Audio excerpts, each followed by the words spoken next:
Deuxième niveau de confiance, confiance au serviteur. Des fois, tu peux avoir une situation, va confier ton problème à un prophète. Amen. Il suffit qu'il se mette à genoux, Dieu va l'écouter, il va agir. La femme tsunamite, l'enfant était mort. Au lieu de s'agiter, elle a dit, moi j'ai confiance au serviteur de Dieu, Élisée.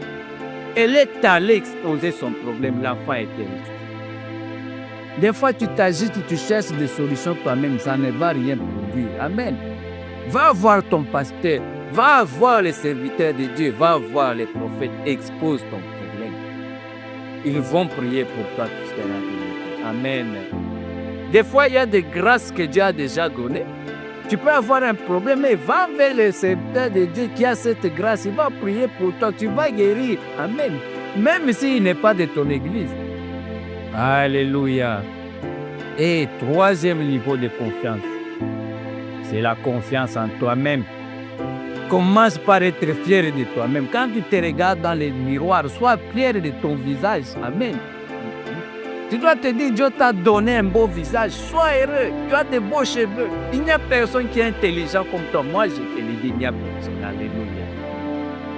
L'intelligence que tu as, sois fier de ça. Quand Dieu te regarde, il te voit comme une personne de très grande valeur. Nous nous minimisons nous-mêmes. Les dons, la grâce que tu as, on ne prend pas ça en compte. Et quand il te regarde, il te dit, vaya héros. Alléluia. Que la confiance en toi-même revienne. Que la confiance en toi-même revienne. Et maintenant, comment faut-il faire pour conserver, pour maintenir la confiance en Dieu? Il n'y a qu'un seul exercice à faire, c'est ce que je vais vous partager aujourd'hui. C'est activer les souvenirs. Alléluia. Active les souvenirs. Le Dieu, c'est le Dieu du souvenir. Amen. Et dans les bateaux, quand ils étaient dans les détails, ils se sont souvenus que cet homme a des capacités. Il a fait telle chose. Et ils l'ont réveillé.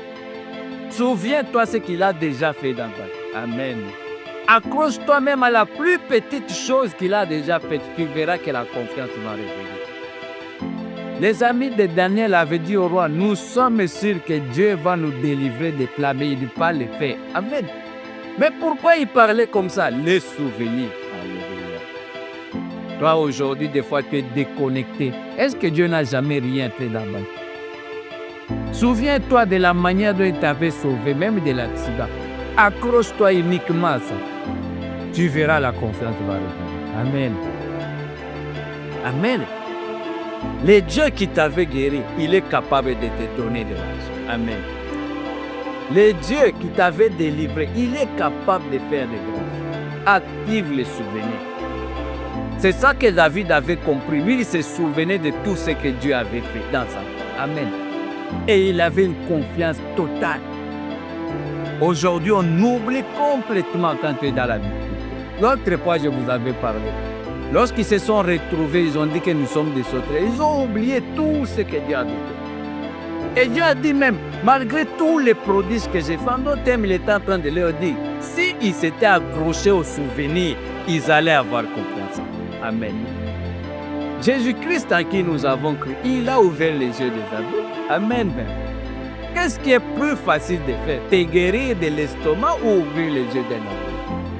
Qu'est-ce qui est facile? Ressusciter un mort ou te donner un mariage? Dieu qui a ressuscité un mort 4 jours, qui était en décomposition, est-il incapable de te donner le mariage aujourd'hui? De te donner l'argent? Si tu veux que la confiance en Dieu revienne, restaure les souvenirs. Amen. C'est le Dieu du souvenir. Regarde dans ta vie. Est-ce qu'il n'a jamais rien fait? Accroche-toi même à la plus petite chose qu'il a déjà fait. Accroche. Il avait envoyé quelqu'un t'aider. Accroche-toi même seulement à ça. Tu verras la confiance. Amen. L'apôtre Paul a dit, Dieu agit tous les jours, mais on ne le voit pas. Amen.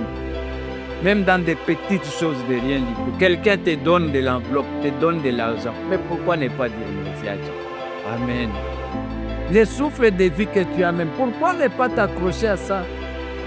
Il y a des gens qui étaient nés entiers, aujourd'hui ils sont dans des chaises roulantes. Mais toi tu marches sur tes jambes. Pourquoi ne pas t'accrocher à ça? Qu'est-ce que toi tu as fait de plus que l'autre n'avait pas fait pour qu'il se retrouve avec aujourd'hui? Toi tu es dans le mariage, tu as le travail, tes parents sont là pour payer les études. Il y a des orphelins qui dorment dehors. Pourquoi ne pas s'accrocher à ça? Le Dieu qui a tout fait, qui a fait que tu aies même un travail. Pourquoi ne pas se souvenir de ça? Alléluia.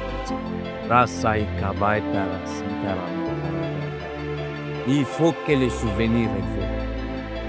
En ce moment, on va entrer dans une dimension profonde d'adoration. Moi, j'aimerais que tu regardes dans toute ton existence. Est-ce que Dieu n'a jamais rien fait?